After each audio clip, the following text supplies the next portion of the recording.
Thank you so much for coming back. We're on chapter 21. I'm so happy for those of you that keep coming back to listen. And if I can ask you a favor, just give me a comment down below. I'd love to hear from you. Anything, just a hi is great. But it really helps when you leave a comment. And for those of you that are finding this particular video, you're kind of in the middle of me reading a book. My book is called Free Will, and it is available on Amazon. But I don't have an Audible book available, so that's why this last week or so I have started reading my book audibly here on YouTube, so people can just listen to it for story time.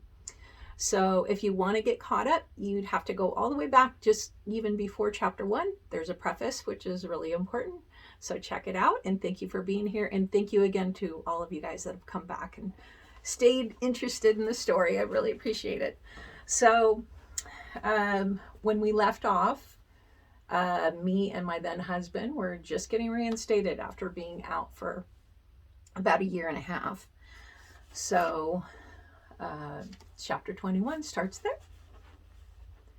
So finally back on track in the church, life went on more normally for us, with friends and most of our family and community now a part of our happy life. My husband worked as a construction contractor for the first several years of our marriage. But after a few years together, we decided to open a little kite store right down the street from our townhouse, about a block from Doheny Beach in Dana Point. We had taken an interest in the 2-line sport kites, stunt kites that you steer and maneuver, because we had received a couple of these as gifts from my dad. We couldn't find a store anywhere near us that sold these type of kites, so we imagined that it might make a fun and lucrative business to open a kite store down near our local beaches. We insanely started the store, which we named Ride the Wind, with about $1,000 of seed money. We bought as much stock as we could afford, rented a little space on Pacific Coast Highway right next to Killer Dana's surf shop, and we never looked back. I rigged a cardboard box to the wall to use as a cash register behind the checkout desk because we couldn't afford a real cash register yet. I felt like I was playing pretend store. We'd sell till the walls were bare and then order some more. We were making a little money and having more fun. There happened to be a vacant lot across the street from the store, so we were able to take customers across the street to teach them how to fly the 2-line sport kites. This was great because it drew a lot of attention to the store and made it easy to sell the high-end stunt kites.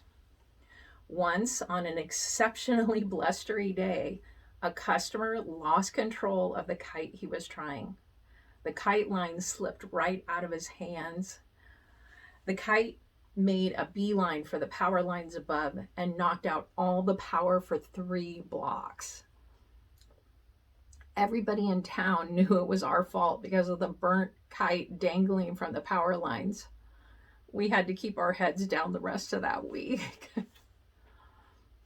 His construction worked, excuse me, a little dry here. There we go. His construction work helped keep us afloat while the store got its legs. Within a year, we moved the store down the street to a larger, nicer location on Pacific Coast Highway. We even bought a shiny new cash register.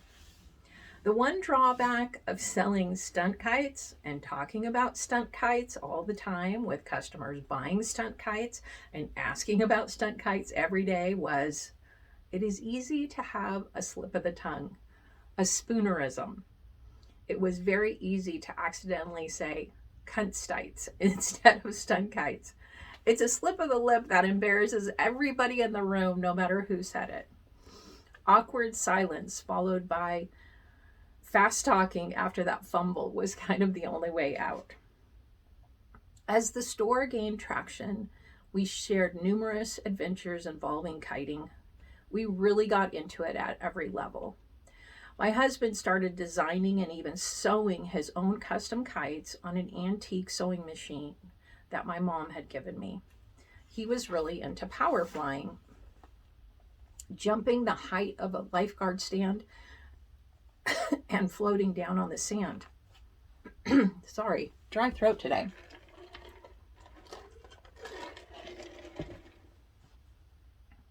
It was our own personal X Games. We started manufacturing a line of kites and wholesaling them. We sand skied with kites pulling us. We had buggies pulled by kite power. We even shot a commercial to advertise the store, which ran on our local cable channels. It starred me and my husband fighting the wind with enormous power kites dragging us down the shore. These were fun years of enterprising thrills and play. The store was doing well enough that we opened a second store in San Diego. It was right off the beach near SeaWorld. After a few years of nonstop kite interest, my husband's entrepreneurial personality started to pull him in another direction, though. He loved computers. He was always teaching himself about how they worked and how to fix them when they weren't working right. He was so involved in computers and became so experienced and skilled with them that he was often asked by friends and family for help with computer issues. He really was good at it. Opportunity presented itself. The space next door to our Dana Point store was available for lease. He decided to open a computer repair shop. We still got to work together most of the time, although I had to divide my time between the San Diego store and the Dana Point store. We shared all the responsibilities and were having a great time together. We had the kind of relationship that worked best when we were together most of the time. The computer store and the kite store in Dana Point being side by side made it easy for us to share responsibilities and visit each other most days. We had a big storage room in the back that connected the two stores, so we could walk a few feet to be in one store or the other. We were thriving and busy and happy.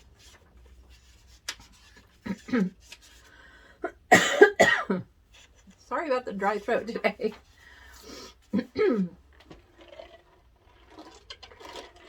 So that's the end of chapter 21. And I was just, as I was reading that, I was remembering how we had a new family move to our congregation while we had these stores on Coast Highway. And they moved to our area from somewhere very far away on the other side of the country, I believe. And when they were out in service with a group, and they said, "Oh, a witness family owns the kite store and the computer store," and they're like, "What?"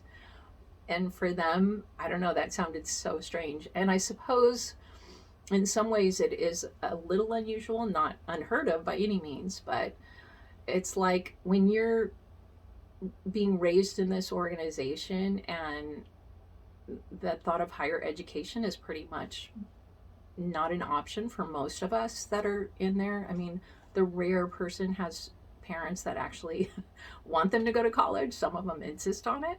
Hooray for them. But a lot of us never even thought about what we were going to do when we left high school. And, you know, it was all about pioneering, or if you're a guy, Bethel or something. And so if you have the luxury and opportunity to be able to open your own business, that is one way of having a career of sorts without a degree. And so it was just kind of an unusual thing. People thought it was a little unusual that the witnesses own those stores in town. Okay, let's go on to chapter 22. In the midst of all the new ventures, I started to get baby fever. I was almost 32. The biological clock that I thought I didn't have had been ticking since I was 30. I had taken a trip with my sister Sandy to the Oregon coast to visit our dad. It was a great trip. I hiked with my sister, spent hours laughing and talking with her and our stepmom, Mary Ann, and our dad. Over the years, the religion had continued to play its part in keeping a distance between family members. Even taking a trip to visit my dad, who had once been in the church and had left it, was looked down on. I was counseled and criticized for spending time with my family that turned their backs on the religion every time I'd done it. This was something I struggled with. I felt guilt, but there was no way I was giving up my own family. I would shake off criticism and would make plans to spend time with my dad and my sister as frequently as I could. I almost had to hide it or avoid talking about it to my JW friends and family. This trip with Sandy was particularly fun. It was great for us to be there together. When the week in Oregon was over, we said our goodbyes. It was always hard to say goodbye to Dad because I still felt my time with him was always too short. When Sandy and I drove the gravel drive away from their little house on the estuary under Cascade Head in our rental car, I held back tears. I felt a sadness, so disconnected from my original family. This feeling made me crave a family of my own stronger than ever. I knew it was time that my husband and I start our own family. I was going home to tell him I want a baby. When I got home that night, I told him everything I was feeling. He said we could talk about it. I said we have been talking about it for 2 years. I'm ready. Ocean, the little tabby cat I had rescued a year earlier, was no longer filling the void. That night, we went to dinner at Jack's, our favorite Dana Point haunt. We shared some rich food and good wine. It created a luscious, romantic mood that, combined with my very emotional imploring, convinced him. We came home and made love without protection for the first time. I knew I was pregnant. A couple short weeks later, I felt justified in taking a pregnancy test. Impatience, a theme threaded throughout my life, I waited just enough time to when I thought I should have gotten my period, which was crazy because I was never regular. I woke up early, I tiptoed in the bathroom and peed on the test stick and left it in the bathroom. I went up to the kitchen in our split-level townhouse and started a pot of coffee. As I waited for it to brew, I began to shake, knowing I was about to get life-altering news. I poured a cup, wrapped a throw around my shoulders, and walked out to the deck. It was a chilly gray morning. Taking in a few deep breaths, taking in the whitewater view of the Pacific Ocean. This is it. I didn't finish half a cup before I got back downstairs to see the results. My legs felt weak. As I grasped the stick, I sat down slowly on the closed toilet. I took a deep breath and looked. Positive! The walls literally felt like they were closing in around me. I was elated and terrified at the same time. Like a child who just found out they're going to Disneyland, I quickly ran into our bedroom, jumped on the bed, and told him the good news. Barely awake, he said, no, can't be. Take another one. It's too early. It can't be.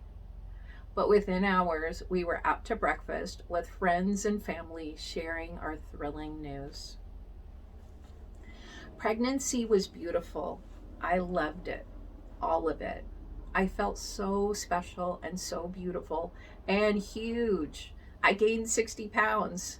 It could have been the cravings for powdered sugar and powdered donuts and root beer, but I didn't mind a bit. It was a lovely time for me. I felt special carrying this precious cargo. My friends threw me a shower. It was mind-blowing. About 80 guests showered me with every baby gadget and outfit I could imagine, from a delicate music box keepsake to handmade dresses. My heart was so touched by the thoughtful generosity of my friends and family. Two of my close friends organized this event so beautifully. There were handmade scones with clotted cream and lemon curd. There were charming teapots and cups and saucers for everyone, and beautiful custom cake, complete with a kite flying from a baby carriage. I felt so special and so loved. Labor began days before Lexi was born. I was up all night for several nights.